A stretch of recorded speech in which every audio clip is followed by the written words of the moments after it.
उत्तर प्रदेश में नियुक्तियों पर बात होती रहती है, पर कुछ ऐसी नियुक्तियां हैं जिनको लेकर लोग दावा करते हैं कि चुनाव में फेरबदल हो जाता है, हार जीत तय हो जाती है। तो हम बात करने वाले हैं राजनीतिक नियुक्तियों की, और ऐसी करीब 11,000 से ज़्यादा नियुक्तियां हैं, राजनीतिक नियुक्तियां हैं जो उत्तर प्रदेश में नहीं हो सकी। और इनकी चर्चा लोकसभा चुनाव के दरमियान भी सुनाई दी, बीजेपी कार्यकर्ताओं की नाराज़गी की बात सुनाई दी। और अब उपचुनाव आने वाले हैं, आने वाले इस वक्त में विधानसभा चुनाव भी हैं, मगर पिछले इस कार्यकाल में बीजेपी की तरफ से कोई भी राजनीतिक नियुक्तियां नहीं की गई हैं। राजनीतिक नियुक्तियां आप जानना चाहेंगे कौन?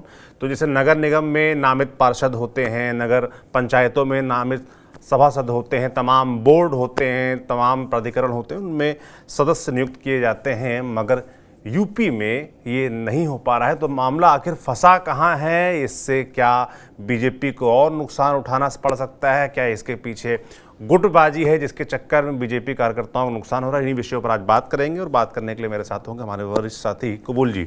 कबूल जी, मतलब बड़ी लिस्ट है, अगर आप नियुक्तियों की संख्या देखेंगे तो हज़ारों के पार है, 11,000 के पार बताई जाती है। और तमाम ऐसी प्रमुख संस्थाएं हैं जहां पर नॉर्मली जो भी सरकार, जिस पार्टी की सरकार आती है, वो अपने से जुड़े, अपने विचार से जुड़े लोगों को उन पदों पर बैठाती है और उसके ज़रिए ओबलाइज करती है।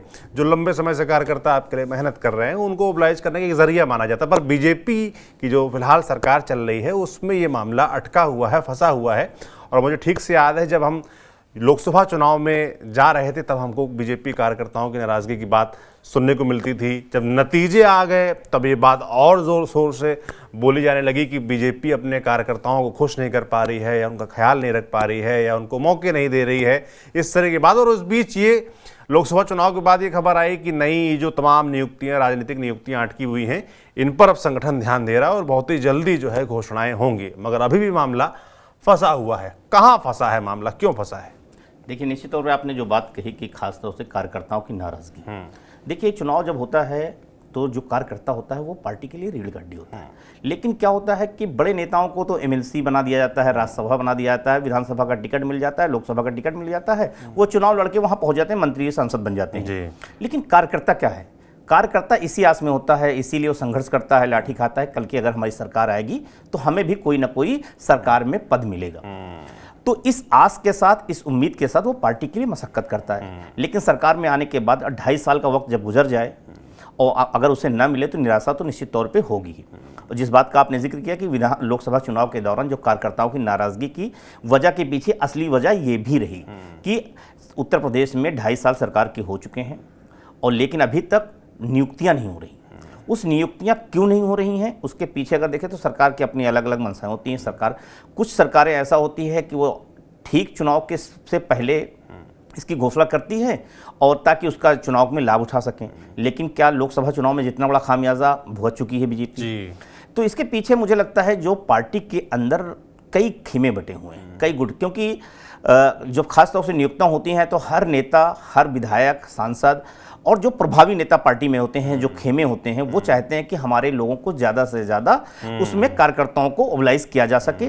और क्योंकि जो अगर आयोग में देखें आप, भले ही नगर निगम, नगर पार्षद और नगर पंचायत में जो मनोनीत सभासद होते हैं उनको भले ही बहुत ज़्यादा ना हो, लेकिन एक सम्मान ज़रूर होता है, उनके यहाँ वो दखल होता है। लेकिन जो खासतौर से जो बोर्ड है निगमों के, उन निगमों के बोर्ड में जो होते हैं उनको बाकायदा कैबिनेट रैंक का दर्जा होता है। एक तरह से उसके जो अध्यक्ष बनते हैं उसको अहमियत होती, चाहे वो अल्पसंख्यक आयोग हो या पिछड़ा वर्ग आयोग हो। मैं एक बार सभी आयोगों जो इस तरह के प्रमुख आयोग गिना देता हूँ आपको। उत्तर प्रदेश पिछड़ा वर्ग वित्त एवं विकास निगम, उत्तर प्रदेश अनुसूचित जाति अनुसूचित जनजाति वित्त विकास निगम, उत्तर प्रदेश पंजाबी अकादमी, उत्तर प्रदेश सिंधी अकादमी, उत्तर प्रदेश किन्नर विकास बोर्ड, उत्तर प्रदेश हिंदी संस्थान, उत्तर प्रदेश राज्य युवा कल्याण परिषद, राज्य हथकरघा निगम, राज्य वस्त्र निगम, पूर्व सैनिक कल्याण निगम, ललित कला अकादमी, उत्तर प्रदेश पुरोहित संघ, उत्तर प्रदेश अधीनस्थ सेवा चयन आयोग, उत्तर प्रदेश पर्यटन विकास निगम, उत्तर प्रदेश प्रदूषण नियंत्रण बोर्ड, उत्तर प्रदेश राज्य शिक्षा चयन आयोग, उत्तर प्रदेश राज्य ओबीसी आयोग, इसमें एक अध्यक्ष, 2 उपाध्यक्ष, 25 सदस्य होते हैं। इस तरीके से उत्तर प्रदेश राज्य महिला आयोग, उत्तर प्रदेश राज्य अनुसूचित जाति आयोग। और जो नगर निगम पार्षद वगैरह की बात कर रहे हैं कि 17 नगर निगमों में नामित 150 पार्षद होते हैं, 200 नगर पंचायतों में नामित सभासद होते हैं, 1800 इसी तरीके से मतलब एक लंबी फहरिस्त है, आप देखिए। मैं बता रहा हूँ ना, बहुत कितने बड़ा लोगों को खासतौर oblige किया सकता है। पार्टी इस तरह की बहुत सारी चीजों को ओबलाइज करती है। लेकिन सबसे बड़ी बात मैंने कहा ना कि जैसे पार्टी में तमाम जो खेमेबाजी है, हर आदमी, मुझे लगता है इसके चक्कर में पिछले 2-2.5 साल का वक्त गुजर चुका है। आप देखिए कि हालांकि जब 2017 में भी सरकार आई थी तो कुछ दिनों तक ये खींचतान रही, लेकिन निगमों में धीरे धीरे भर्तियां शुरू हो गई थी। अल्पसंख्यक आयोग के अध्यक्ष बना दिए गए थे। इस तरह से सब, जैसे प्रदूषण कंट्रोल का बोर्ड है या चयन आयोग है, खासतौर से ये बहुत अहम बोर्ड होते हैं। ओबीसी आयोग है, वो बहुत इंपॉर्टेंट बोर्ड होता है। और इस बार मुझे लगता है कि जो खासतौर से सहयोगी दल हैं वो भी इसमें अपने लोगों को ज़्यादा से ज़्यादा जगह चाहते हैं। एक जो इसके अंदर बीच में रोड़ा है वो इसके भी वजह है कि जो खासतौर से बीजेपी के सहयोगी दल है, चाहे वो अपना दल हो या निषाद पार्टी हो, ये भी चाहते हैं कि आयोग में उनका भी प्रतिनिधित्व जो है, उनके जिस हिसाब से उनकी भागीदारी है उनको दिया जाए, ताकि वो अपने समाज के बीच में वो कर सकें। लेकिन ये अभी तक इस मामले में जो मुझे लगता है कि जो उत्तर प्रदेश में पार्टी के अंदर गुटबाजी है या अंतर विरोध है। गुटबाजी से मायने आप कह रहे हैं कि एक गुट हो गया योगी आदित्यनाथ कहा जाता है, जैसा कि हाँ, निश्चित तौर पे एक गुट कहा जाता है केशव मौर्य का है, एक गुट कहा जाता है कि ब्रजेश पाठक का है, भूपेंद्र चौधरी का है, एक गुट कहा जाता है संगठन मंत्री का है। तो इस तरह की गुटबाजी की बात अलग अलग खेमे हैं। और आप देख लीजिए कि जो नेताओं कार्यकर्ताओं का जमावड़ा लगता है, वो जो आप जिसके वो करीब होते हैं या जिस नेता से जुड़े होते हैं उसी के पास वो जाते हैं। आप देख लीजिए केशव प्रसाद मौर्य के यहाँ लगातार उनके जो संपर्क वाले नेता हैं, विधायक हैं, कार्यकर्ता हैं, उनसे मिलने का सिलसिला वो लगातार जारी है। ब्रजेश पाठक के जो करीबी नेता वो ब्रजेश पाठक से मिल रहे हैं, जो क्योंकि मुख्यमंत्री हैं तो मुख्यमंत्री से जो जिनका संपर्क है वो बड़े नेता हैं, तो उसमें विधायक हैं तो उनसे विधायक सांसद मिल रहे हैं, उसके जरिए वो अपनी बातें रख रहे हैं। मुझे लगता है कि जो अलग अलग खेमे हैं सब अपने अपने लोगों को प्रतिनिधित्व चाहते हैं। मुझे लगता है इस टकराव की वजह से ये अभी तक टलता रहा, लेकिन अब लोकसभा चुनाव में इसका खामियाजा जिस तरह से भारतीय जनता पार्टी को भुगतना पड़ा है, कार्यकर्ताओं की निराशा झेलनी पड़ी है, मुझे लगता है अब कार्यकर्ताओं को ओबलाइज करने का समय। तो कुल मिलाकर पार्टी को अब एक बूस्टर डोज की जरूरत है। और लगातार इस तरह की खबरें आ भी रही थीं कि लखनऊ से तमाम जिम्मेदार लोग दिल्ली पहुंचे, तमाम लिस्ट तैयार हुई, बोर्ड के जो अध्यक्ष वगैरह होते हैं, निगमों में जो नियुक्तियां होती हैं उनको लेकर, मगर ये कंप्लीट हो नहीं पाया, इसको अमली जामा पहनाया नहीं जा सका। तो इसके अटकने के पीछे क्या कारण? उपचुनाव भी हैं आने वाले, कि बीजेपी कोई रिस्क नहीं लेना चाहती कि ऐसा ना हो कि हम नियुक्तियां कर दें तो जो 10 उपचुनाव है तमाम लोग नाराज़ हो जाएं, तमाम लोग खुश हो जाएं, फिर उनमें खेमेबाजी शुरू हो जाए। क्या एक कारण ये भी है? क्या इसका इंतजार किया जा रहा है कि उपचुनाव बीत जाए उसके बाद किया जाएगा? निश्चित तौर पे जिस तरह से लोकसभा चुनाव में हार मिली है उसके बाद जो बाईपोल है वो बीजेपी की साख का सवाल बना हुआ है। आपने देखा होगा कि अभी बीजेपी में जो टॉप 5 लीडरशिप है उन्होंने सीट का बंटवारा कर लिया है, तो सबकी प्रतिष्ठा दांव पे लगी है। ऐसे में अगर कहीं ना कहीं अगर कोई राजनीतिक नियुक्तियां होती हैं उसमें कुछ लोगों को अगर नहीं जगह मिलती तो उसमें भी गुटबाजी का एक खामियाजा भुगतना पड़ सकता है। मुझे लगता है ये एक बड़ा कारण भी है इस वक्त अभी फिलहाल के लिए। लेकिन मुझे ये बात है कि इस बीच एक्सरसाइज, खासतौर से क्योंकि उपचुनाव होने में भी अभी 1.5-2 महीने बचे हैं, इस बीच 1.5-2 महीने में ये सारी एक्सरसाइज कर ली जाएंगी। और उपचुनाव आने के बाद, क्योंकि उसके बाद मुझे लगता है विधानसभा चुनाव 2027 का चुनाव जो बड़ा टारगेट है उसमें खाली 2 साल का समय बच जाएगा, उससे पहले ये नियुक्तियां होनी है और इतने समय पहले कर दी जानी है कि ताकि एक माहौल बना रहे और कार्यकर्ताओं में एक उत्साह बना रहे। क्योंकि कार्यकर्ताओं को जो कुछ मिलता है वो यही है कि जो राजनीतिक नियुक्तियां होती हैं उसमें उनको एक तमगा मिल जाता है, पद मिल जाता है, और जो वो पूरे इलाके में घूम घूम के अपनी गाड़ी के आगे लगा लेते हैं कि हम निगम बोर्ड के सदस्य हैं, और वो जिस तरह से घूमते हैं उसमें ऐसा नहीं कि केवल वो खाली तमगा होता है, उसके बगैर उसमें बहुत सारे ऐसे आयोग हैं जिसमें उनको मानदेय भी मिलता है जी। और उसके खर्च में खासतौर से अगर आप कहीं आते जाते हैं तो गाड़ी घोड़ा सब कुछ तमाम चीज़ें हैं जो सुख सुविधाएं हैं, और एक रुतबा जो बढ़ता है उसका भी फायदा होता है उस अपने इलाके में, उस समुदाय के बीच में।